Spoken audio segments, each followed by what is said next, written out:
마태복음 26장 17절에서 30절의 말씀입니다. 무교절 첫째 날에 제자들이 예수께 다가와서 말하였다. 우리가 선생님께서 유월절 음식을 잡수시게 준비하려고 하는데 어디에다 하기를 바라십니까? 예수께서 말씀하셨다. 성 안으로 물을 찾아가서 선생님께서 말씀하시기를 내 때가 가까워졌으니 내가 그대의 집에서 제자들과 함께 유월절을 지키겠다고 하십니다 하고 그에게 말하라. 그래서 제자들은 예수께서 그들에게 분부하신 대로 하여 유월절을 준비하였다. 저녁 때가 되어서 예수께서는 12 제자와 함께 식탁에 앉아 계셨다.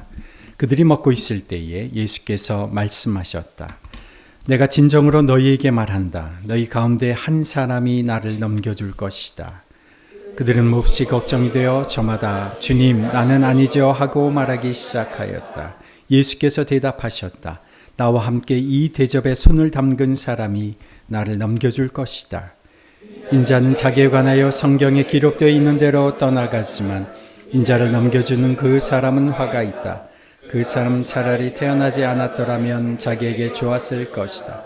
예수를 넘겨줄 사람인 유다가 말하기를 선생님 나는 아니지요 하니 예수께서 그에게 네가 말하였다 하고 대답하였다. 그들이 먹고 있을 때에 예수께서 빵을 들어서 축복하신 다음 떼어서 제자들에게 주시고 말씀하셨다. 받아서 먹어라. 이것은 내 몸이다. 또 잔을 들어서 감사기도를 드리신 다음에 그들에게 주시고 말씀하셨다. 모두 돌려가며 이 잔을 마셔라. 이것은 죄를 사하여 주려고 많은 사람을 위하여 흘리는 나의 피, 곧 언약의 피다. 내가 너에게 말한다. 이제부터 내가 나의 아버지의 나라에서 너희와 함께 새 것을 마실 그날까지 나는 포도나무 열매로 빚은 것을 절대로 마시지 않을 것이다. 그들은 찬송을 부르고 올리브 산으로 갔다. 아멘, 아멘. 제가 파주에 살면서 엄청난 도시의 변화를 직접 눈으로 경험합니다. 집 앞에 있던 큰 동산이 하루, 이틀, 한 달, 두 달 지나면서 평지로 바뀌어버렸습니다. 없던 곳에 길이 나고 공원이 생기고 평지로 바뀐 그 텅 빈 넓은 들판에 대규모의 아파트가 줄지어 들어서고 그리고 아파트 입주를 시작하면 어디에서 그 많은 사람들이 들어오는지 금세 수천 가구의 사람들이 이사를 들어옵니다. 지난주 저희가 이제 봄을 시작으로 처음 다시 이제 전도를 들어간 아파트 단지가 물향기 3단, 2단지인데 1498세대입니다. 1500세대죠. 1500세대의 집을 저희가 두 동을 들어갔는데 빈집이 몇 개 없습니다. 어떻게 그 1500개의 집이 그 짧은 시간에 다 채워지는지 너무도 신기합니다. 이 대규모 아파트들을 중심으로 형성되어 있는 저희가 살고 있는 이 지역을 생각해 보면 마을이라는 개념이 거의 사라져버린 것 같습니다. 같은 동 주민들을 만나면 같은 아파트 동에서 엘리베이터에서 만나면 인사는 나누기는 하지만 이분이 정말 몇 층에 사는지 잘 분간이 안 갑니다. 같은 아파트 동에 사는 사람들끼리도 그런 상황인데 같은 마을, 같은 동네라는 개념 자체가 거의 무의미해져 버렸습니다. 지금도 시골이나 이 외곽 지역에 가보면 서로가 서로를 알아볼 수 있을 만큼의 작은 마을들이 형성되어 있고 그렇게 친밀한 관계 속에서 사람들이 살아가는 지역들도 있지만 오늘 우리가 살아가고 있는 이 도시의 지역은 어느 날 윗집에서 엄청난 리모델링 하는 공사를 듣고서야 그 사람이 이사를 갔구나 알 정도죠. 그런데 제가 지냈던 영국에서는 조금 상황이 달랐습니다. 지금은 조금 달라졌겠지만 한국 차만 봐도 반갑고 한국 가전제품만 봐도 반가웠던 그 외국 생활에서 아무 의지할 사람도 친척 부모님도 없는 상황에서 또 언어가 다르고 문화가 다른 상황에서 마음 졸이면서 긴장하며 살아가는 외국 사람으로서 많지 않은 한국 사람의 존재는 참 서로에게 반가운 존재였습니다.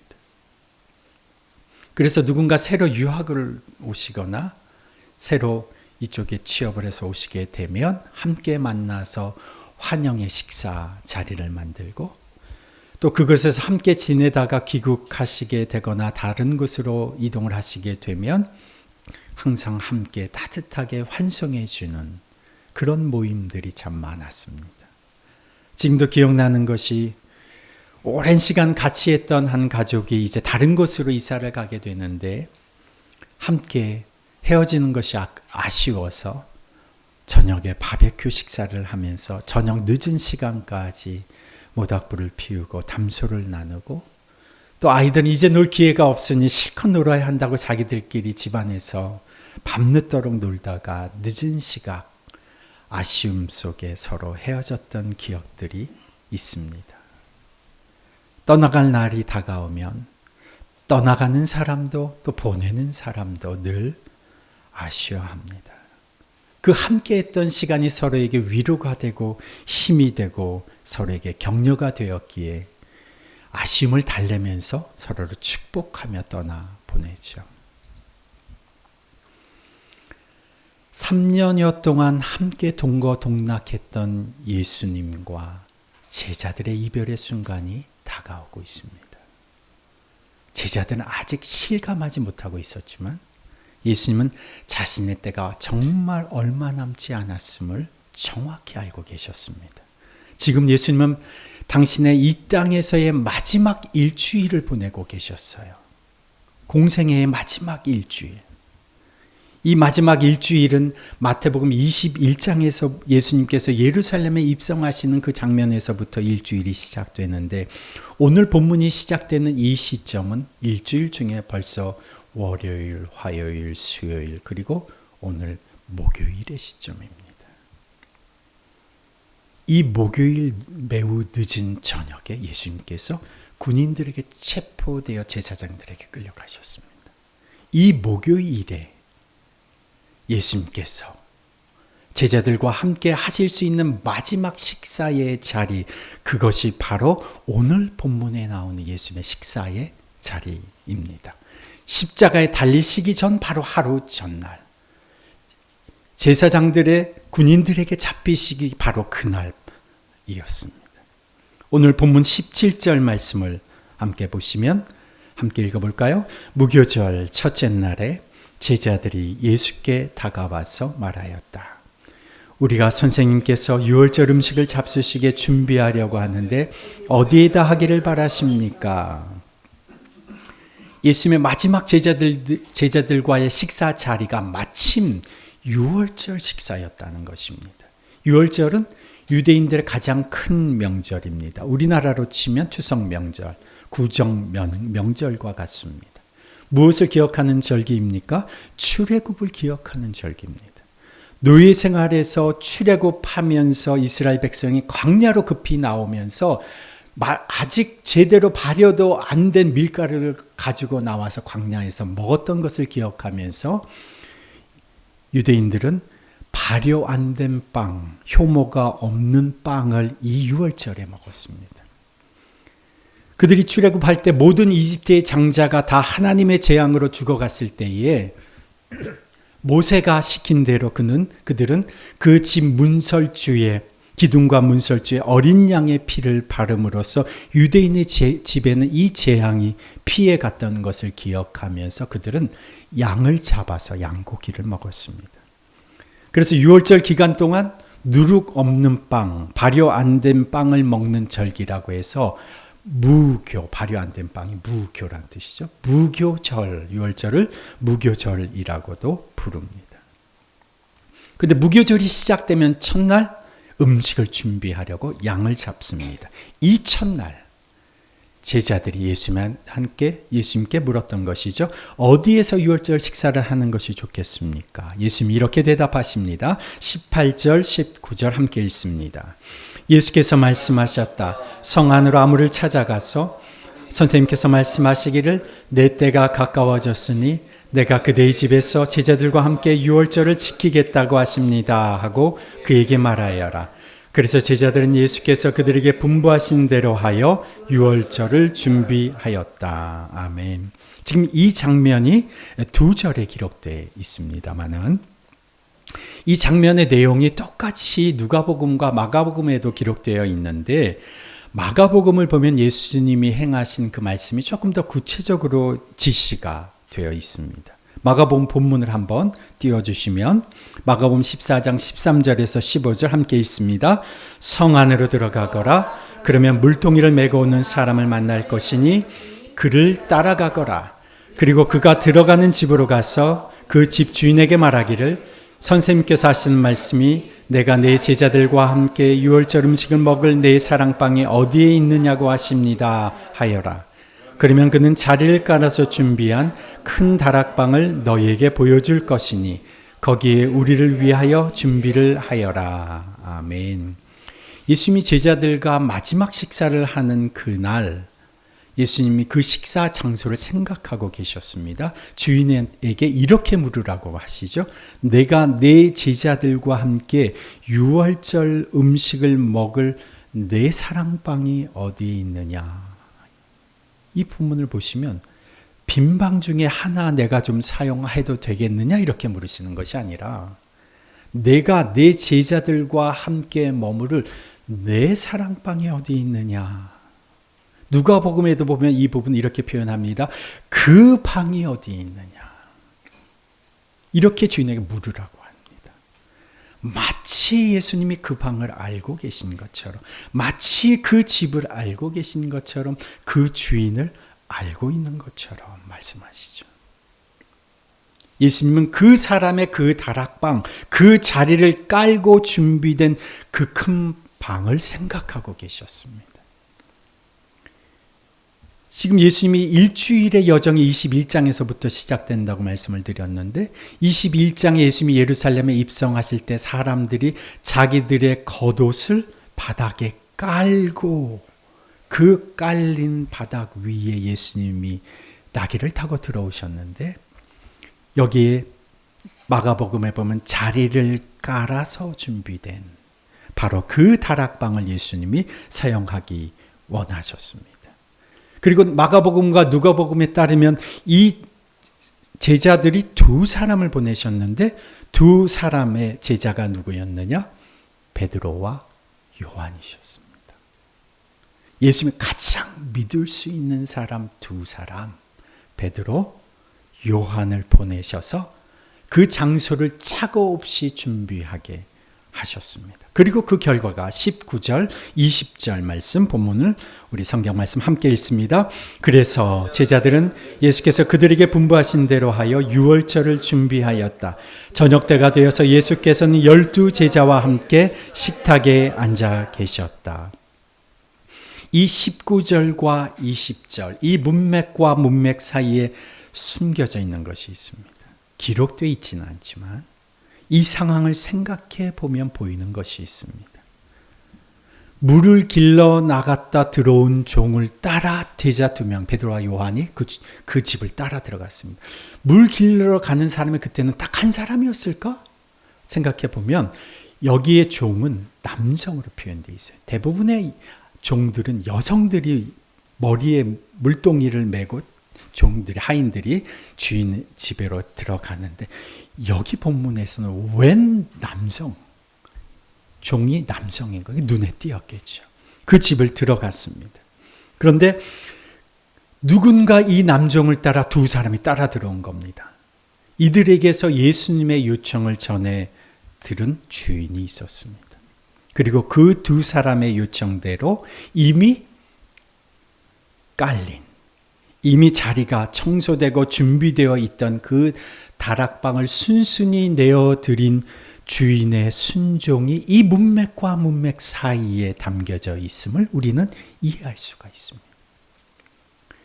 예수님이 지키시던 이 유월절, 이 당시의 기록들을 보면 이 유월절, 이 무교절은 최소한 수만 명, 많게는 수십만 명의 사람들이 예루살렘에 와서 지키는 명절이었습니다. 그래서 예루살렘 도시 전체가 찾아온, 이 절기를 지키러 찾아온 사람들을 다 수용할 수 없을 만큼 인산인해를 이루었습니다. 이 집 주인이 이 집을 개방하지 않았다면 예수님과 제자들이 유월절 식사를 할 만한 다른 장소를 찾기가 만만치 않았을 것입니다.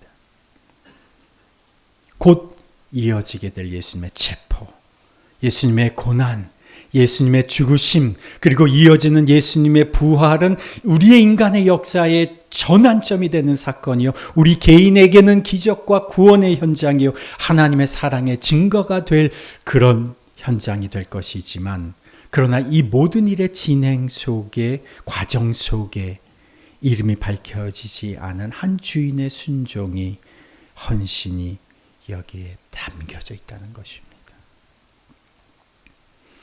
당시의 관습에 따르면 유월절에 초대된 이들은 환대하는 것이 관습이었어요. 나그네를 환대하는 것도 유대인의 관습이었지만 유월절에 초대된 사람에게는 극진하게 대접하는 것이 당시의 관습이었던 바, 예수님과 제자들이 먹은 음식, 그 음료, 그것의 일부 혹은 전부는 이 주인의 집에서 제공된 것이었을 것입니다.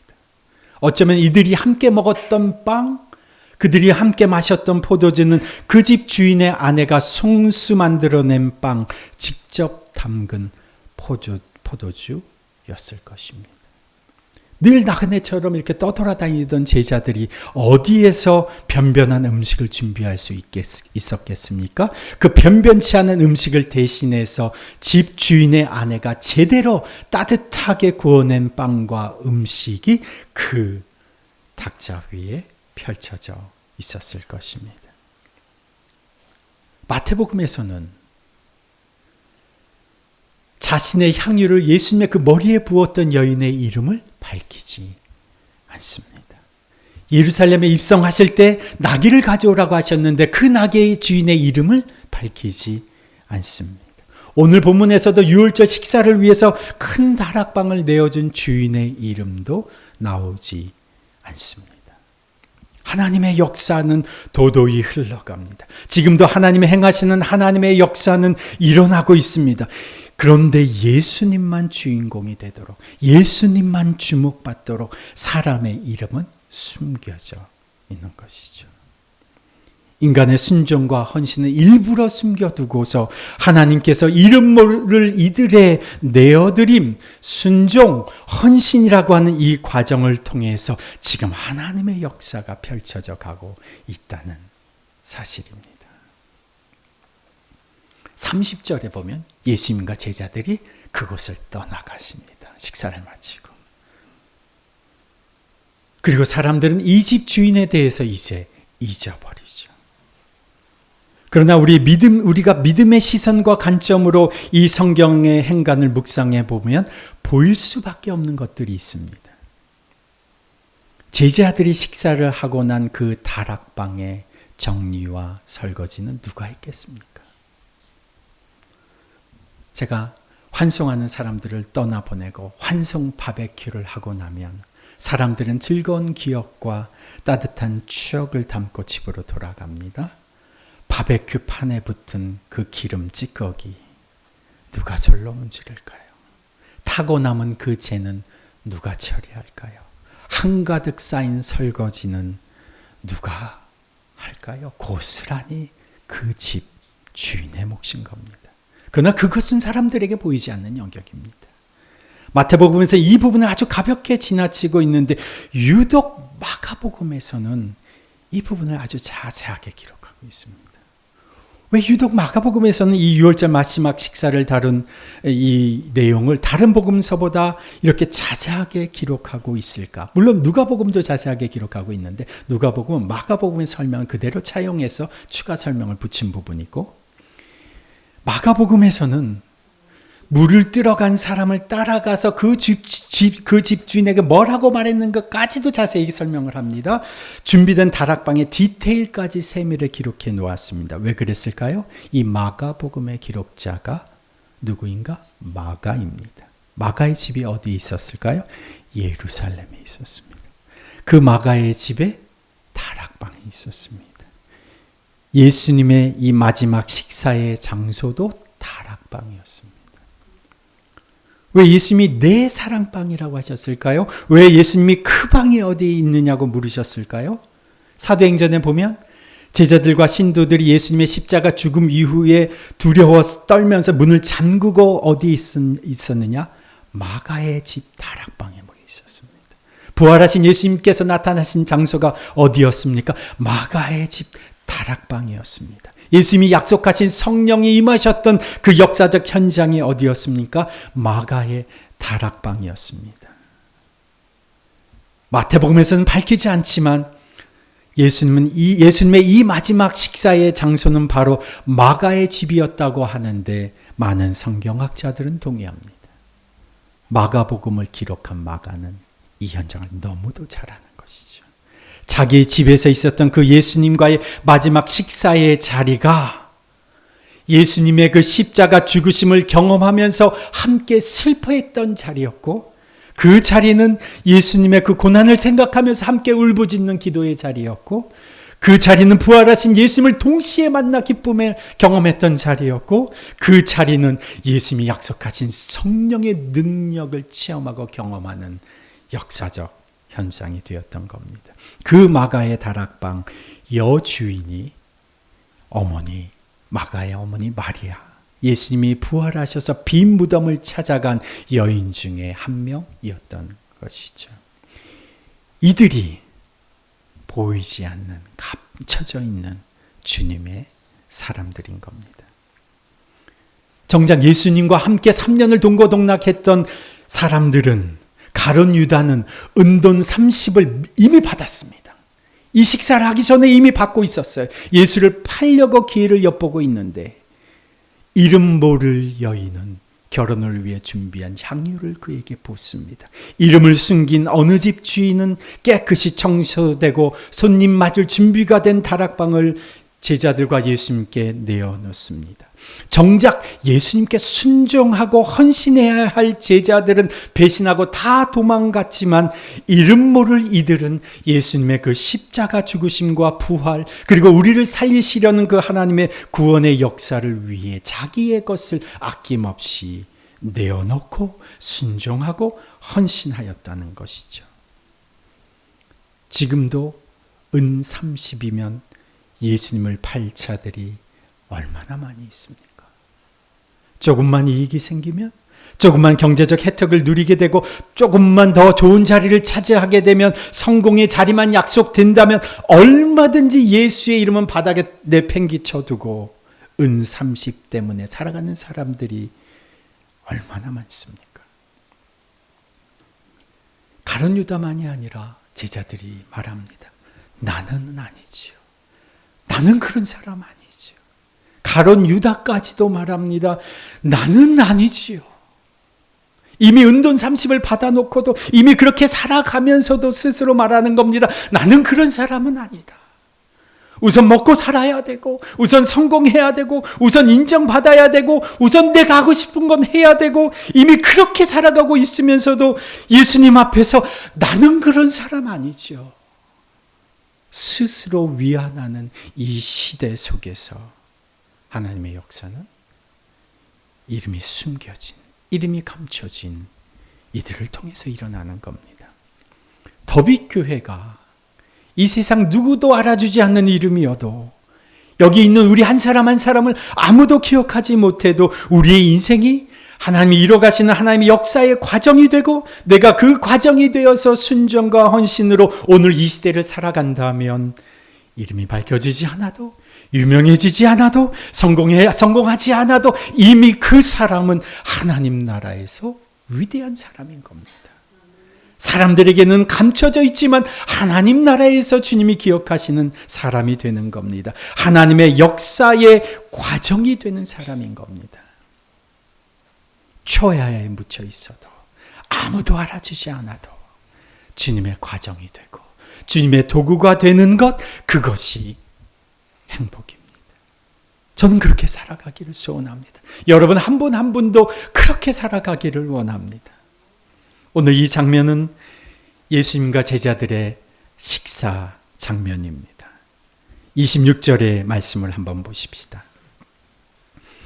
26절 함께 읽습니다. 그들이 먹고 있을 때에 예수께서 빵을 들어서 축복하신 다음에 떼어서 제자들에게 주시고 말씀하셨다. 받아서 먹어라. 이것은 내 몸이다. 지금 예수님께서 우리가 아는 성찬 행하시는데 이 성찬은 제자들과 같이 드신 저녁 식사, 유월절 식사의 일부분입니다. 식사 말미에 빵을 드셨습니다. 축복 기도를 드리시고 떼어서 제자들에게 주시면서 받아서 먹어라. 이건 내 몸이다. 이 빵은 우리에 와닿는 표현이 아니죠. 우리에게 와닿는 표현은 밥입니다. 밥을 주시면서 말씀하신 거죠. 이것은 내 몸이다. 누가복음에 보면 예수님은 이렇게 말씀하셨어요. 이어서 이것을 행하여 나를 기억하여라. 초대교회에서는 이 성찬식을 얼마나 자주 했을까요? 매번 예배 때마다, 모일 때마다 했습니다. 초대교회 예배는 공동체 식사로 이어졌고 이 공동체 식사의 말미에 초대교인들은 주님의 죽으심이 바로 나를 위한 죽으심임을 매번 확인했습니다. 모일 때마다 그 죽으신 예수님을 기억한 겁니다. 밥을 먹지 않고 사는 사람이 있을까요? 없죠. 물을 마시지 않고 살 수 있는 사람도 없습니다. 매번 모여서 먹을 때마다 예수님을 기억하는 겁니다. 마실 때마다 예수님을 생각하는 겁니다. 이 예수님은 자신의 생명, 자신의 인생을 우리를 위한 밥으로 내어주신 것이죠. 요한복음 6장 49절에서 51절 한번 띄워주실까요? 함께 읽습니다.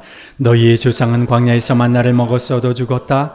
그러나 하늘에서 내려오는 빵은 이러하니 누구든지 그것을 먹으면 죽지 않는다. 나는 하늘에서 내려온 살아있는 빵이다. 이 빵을 먹는 사람은 누구나 영원히 살 것이다. 내가 줄 빵은 나의 살이다. 그것은 세상에 생명을 준다. 55절에서 57절 내 살은 참 양식이요 내 피는 참 음료이다. 내 살을 먹고 내 피를 마시는 사람은 내 안에 있고 나도 그 사람 안에 있다. 살아계신 아버지께서 나를 보내셨고 내가 아버지 때문에 사는 것과 같이 나를 먹는 사람도 나 때문에 살 것이다. 아멘. 예수님 제자들과의 마지막 식사에서 이 빵을 주시면서 포도주를 주시면서 이 밥을 먹여주시고 싶었던 겁니다. 이 물을 마시게 해주고 싶으셨던 겁니다. 오늘 본문의 말씀으로 돌아가서 27절, 28절에도 또 잔을 들어서 감사기도를 드리신 다음에 그들에게 주시고 말씀하셨다. 모두 돌려가며 이 잔을 마셔라. 이것은 죄를 사하여 주려고 많은 사람을 위하여 흘리는 나의 피, 곧 언약의 피다. 예수님이 나누셨던 최초의 성찬은 우리처럼 한 컵에 돌려가며 마시는 잔이었습니다. 예수님은 흘리실 자신의 피를 언약의 피라고 말씀하십니다. 여기 각주에 보면 새 언약의 피다 이렇게 되어 있습니다. 다른 본문에, 다른 사본에는. 그렇다면 이전에도 언약이 있었다는 말입니까? 맞습니다. 언제 언약이 맺어졌습니까? 모세가 출애굽했을 때 히브리서 8장 9절에 보면 이 새 언약은 내가 그들의 조상의 손을 잡고 이집트 땅에서 인도하여 내던 날에 그 조상들과 맺은 언약과 같은 것이 아니다 이렇게 말씀하세요. 언제? 이집트에서 모세가 출애굽했을 때에 하나님께서 이스라엘 백성과 언약을 맺으셨습니다. 이것이 출애굽기 24장에 나오는데 시내산에서 하나님 이스라엘 백성과 언약을 맺으셨죠. 그때 제물에 피를 뿌려서 언약의 피를 뿌려야 언약이 맺어지는 겁니다. 그 말은 제물이 죽는다는 말이죠. 그때 모세가 하나님의 백성 앞에서 하나님과 언약하는 제사를 드리고 제물을 잡아 그 피를 뿌림으로써 언약이 맺어졌습니다. 그런데 예수님께서 이 유월절 식사에서 뭐라고 말씀하십니까? 이것은 죄를 사하여 주려고 많은 사람을 위하여 흘리는 나의 피, 곧 언약의 피 또는 새 언약의 피다. 모세를 통해서 맺은 언약이 이스라엘 백성이 불순종하고 범죄함으로 인해서 더 이상 유효하지 않게 되어버렸는데 하나님께서 예수의 피로 새 언약을 맺으신다는 겁니다. 새 언약이 맺어지기 위해서는 피가 뿌려져야 하는데 그 피가 바로 예수의 피라는 겁니다. 십자가에서 흘리신 예수 그리스도의 피가 하나님께서 우리의 죄를 씻어주시고 우리를 하나님의 백성 삼아주시고 하나님의 은혜 가운데 살아가는 하나님의 순종하는 백성 되게 해주시는 새 언약의 피로 뿌려졌다는 것입니다. 그래서 우리가 성찬을 통해서 이 빵을 먹고 포도주를 마실 때마다 우리는 영원한 양식 대신 예수님의 몸, 생명의 밥을 기억하는 겁니다. 우리를 하나님의 백성 되게 하시는 새 언약을 맺어주시기 위해서 뿌려지는 예수님의 피를 생각하는 겁니다. 여러분이 살아가면서 삶의 힘든 순간을 때때로 경험하시게 되죠. 정말 이 순간은 견디기가 어려운 순간을 살아가는 때도 계실 겁니다. 쉽지 않은 정말 어려운 순간에 때로는 좌절되고 힘든 순간을 경험하실 때도 있을 겁니다. 그 삶의 힘든 순간에 우리는 무엇을 붙잡습니까? 예수님의 이 마지막 식사를 붙잡아야 되는 겁니다. 우리에게 생명의 밥으로 내어주신 그 주님의 찢기신 몸을 기억해야 하는 겁니다. 십자가에서 새 언약을 맺어주시기 위해서 흘려주신 그 예수님의 피를 기억해야 하는 겁니다. 그러면 거기에서부터 우리는 다시 시작할 수가 있는 겁니다. 주님의 몸과 피를 생각하면 절망에서 희망이 생겨납니다. 슬픔에서 소망이 생겨납니다. 주님이 나를 위해서 찢기신 주님의 그 몸과 나를 위해서 흘리신 피를 생각하면 어둠 속에 빛이 비칩니다. 죽음 속에 생명이 피어납니다. 쓰레기장 같은 인생 더미에서도 꽃이 피어납니다. 예수의 마지막 식사가 바로 그 희망의 근거입니다. 밥을 먹을 때마다 그분을 생각하는 겁니다. 물을 마실 때마다 그분을 생각하는 겁니다. 그분이 나를 살리고 우리를 살리고 살아갈 이유와 소망을 제공하고 그분이 영원을 바라보게 하시는 거죠.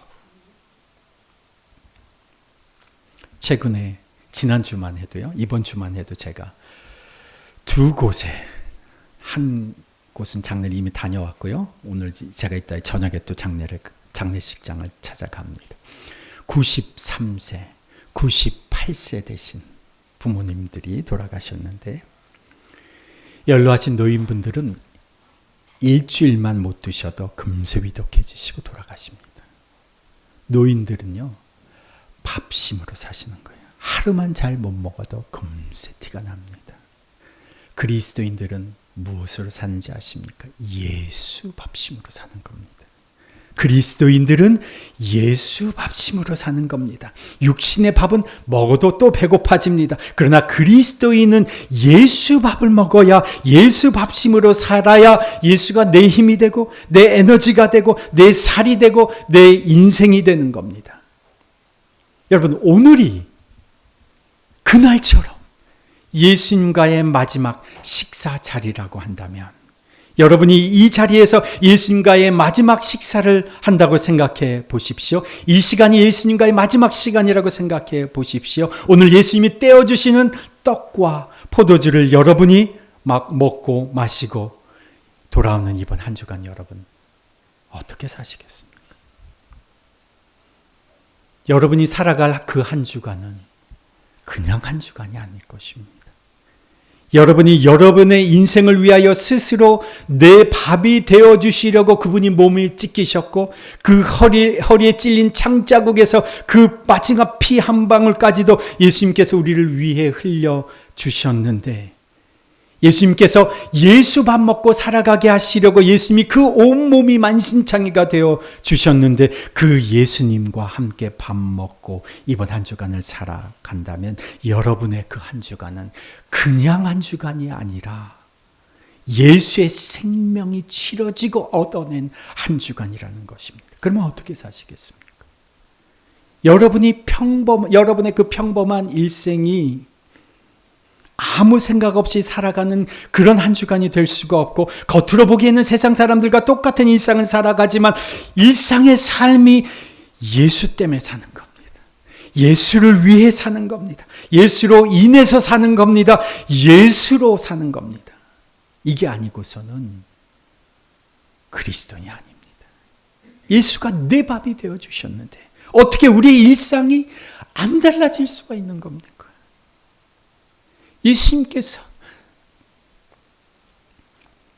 나를 위하여 지키셨는데 오늘도 우리가 성찬을 하면서 그 예수님의 그 지키신 몸과 흘리신 피를 우리가 생각하면서 이번 한 주간을 살아가게 될 텐데 어떻게 우리가 살아갈 한 주간을 내 방식대로, 내 멋대로, 내 마음대로, 내 주관대로, 내 소신대로 어떻게 내가 원하는 대로 살겠습니까? 그건 그리스도인이 아닙니다.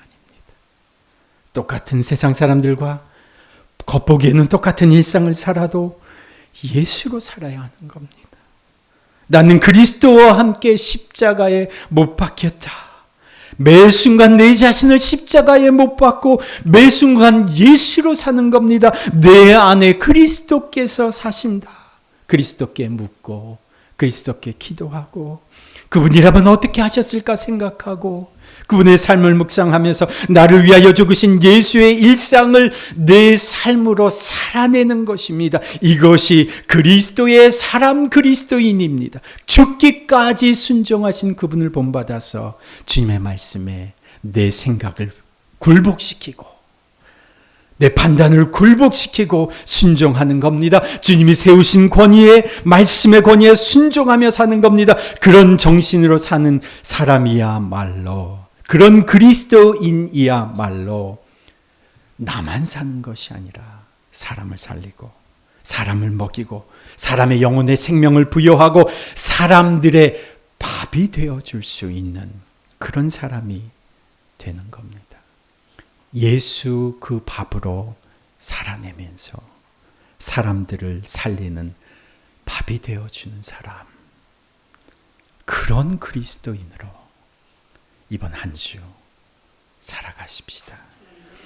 하나님 아버지, 예수님이 함께 하신 마지막 식사 자리인지도 모르고 예수님과 함께 음식을 먹던 제자들, 이미 몸값을 받아놓고도 나는 아니지요 말하던 가룟 유다, 이 제자들의 모습이 오늘 살아가는 우리들의 모습은 아닌지요. 이런 제자들과는 달리 이름 모를 주인은 드러나지 않은 수고와 헌신과 순종으로 주님이 가시는 그 길을 섬겼습니다. 주님, 우리의 삶이 주님이 가시는 길, 주님의 행하시는 그 길의 과정이 되게 해 주십시오. 그 과정 속에 우리의 이름이 드러나지 않고 주님의 이름만 높여지게 해 주십시오. 오늘이 주님과의 마지막 식사 자리인 것처럼 우리가 주님 앞에서 살아가게 하시고 우리 주님의 몸과 피를 나의 생명의 양식과 음료로 마시며 이번 한 주간 살아가게 하여 주옵소서. 주님의 몸과 주님의 피에 합당한 구별된 삶으로 우리 오늘 이번 한 주간을 일상을 살아가게 하여 주십시오. 예수의 그 밥심으로 주님 살아가게 해 주십시오. 똑같은 일, 똑같은 상황 속에 있을지라도 내 밥심이 아니라 예수 밥심으로 살아내는 한 주간 되게 하여 주옵소서. 그리하여 우리를 통하여 주님의 영광이 드러나고 주님의 구원과 생명이 드러나고 주님의 사랑과 은혜가 꽃피우는 부활의 계절을 맞게 하여 주옵소서. 이제는 우리 구주 예수 그리스도의 그 지극하신 은혜와 하나님 아버지의 그 무한하신 사랑과 성령님의 교통하심과 역사하심이 우리의 영원한 밥, 언약의 피를 흘려주신 그 예수 그리스도를 기억하며 그분의 밥심으로 이번 한 주간을 살아가기로 결단하며 나아가는 주님의 백성들 위해, 그 가정과 자녀들 위해, 일터와 사업장 위해, 그리고 더빛교회 공동체 위해 이제로부터 영원토록 함께 하시기를 간절히 축원하옵나이다. 아멘.